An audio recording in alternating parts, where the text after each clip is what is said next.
Party మాటనే నిన్న పవన్ కళ్యాణ్ గారు చెప్పడం జరిగింది. మొదటి నుంచి జయప్రకాష్ నారాయణ గారు అవినీతి వ్యతిరేక పోరాటం చేశారు. రాజకీయాల్లో అవినీతి ఉండకూడదని చెప్పారు. రాజకీయాల్లో సామాన్యుడు నాయకులు కావాలని చెప్పారు. ఇదే మాటలు పవన్ కళ్యాణ్ గారు చెప్పడం అభినందిస్తున్నాం. అన్నిటికన్నా 2019లో పవన్ కళ్యాణ్ గారు పోటీ చేస్తానన్నదాన్ని మరొకసారి అభినందిస్తున్నాం. అయితే లోక్సత్తా పార్టీ రాష్ట్ర అధ్యక్షుడిగా పవన్ కళ్యాణ్ గారికి 2-3 సూచనలు చేయగలుగుతున్నాం. ఒకటి, మీరు ప్రధాని నరేంద్ర మోడీ గారు మీకు అపాయింట్మెంట్ ఇస్తే మీరు ఏం చెప్పదలుచుకున్నారో ఆయనకి ఒకసారి నిన్న అనంతపూర్ వేదికలో చెప్పుకుంటే బాగుండేది. 2, ఈ రాష్ట్రంలో అనేకమైనటువంటి ప్రజా సమస్యలు ఉన్నాయి.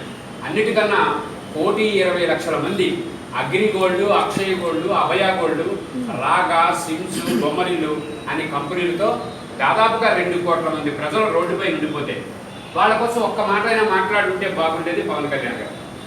3వది, మహిళల కోసం మీరు అన్నిటికైనా కీలకమైనటువంటి ఉపన్యాసం చేశారు. మీరు సభ ప్రారంభించక ముందే ఈ రాష్ట్రంలో ఒక కీలకమైనటువంటి ఒక మెడికో విద్యార్థి చనిపోయింది. ఆ మెడికో విద్యార్థి చావుకు కారణమైనటువంటి ప్రొఫెసర్ ఈ రోజుకి వచ్చి రాష్ట్ర ప్రభుత్వం అరెస్ట్ అయ్యారు. అటువంటి అంశాలు మీరు కొద్దిగా మాట్లాడాలి.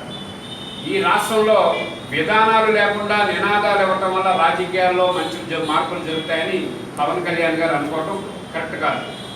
పవన్ కళ్యాణ్ గారు ఏ మాట అయితే అనుకుంటున్నారో, కొత్త రాజకీయాలు రావాలి, నిజాయితీ రాజకీయాలు రావాలి, సామాన్యుడు నాయకుడు కావాలని కోరుకుంటున్నారో అదే పని చేస్తున్నటువంటి వ్యక్తులు ఈ రాష్ట్రంలో చాలామంది ఉన్నారు. వాళ్ళందరినీ ఒక వేదిక మీదకి తీసుకొచ్చి ఆ కొత్త రాజకీయాన్ని సృష్టించాలి. లేకపోతే ఇంకొక తరం నష్టపోతుంది.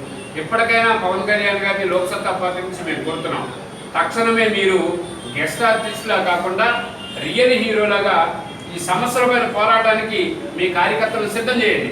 ఇప్పటికే రాష్ట్రం తగలబడిపోతూ ఉంది. విద్యార్థులు చదువు కొనుక్కోలేకపోతున్నారు, రైతులు పంట పండించుకోలేకపోతున్నారు. ఈ రాష్ట్రంలో మరి కావేరి, మరి బ్రహ్మపుత్ర, జీవరా అని చెప్పి 3 కంపెనీలు రైతులు ముంచే అమరావతిలో. వాటిపైన పవన్ కళ్యాణ్ గారు మాట్లాడుతుంటే ఇంకా బాగుండేది. కాబట్టి మీ కార్యకర్తలకు దిశానిర్దేశం చేయండి. కొత్త రాజకీయాలకు అందరం మీరు సిద్ధమే. ఎట్టి పరిస్థితుల్లో రాష్ట్రంలో కొత్త రాజకీయాన్ని సృష్టించాలని చెప్పి లోక్సత్తా పార్టీ నుంచి రాష్ట్ర అధ్యక్షుడిగా నేను కోరుకుంటున్నాను.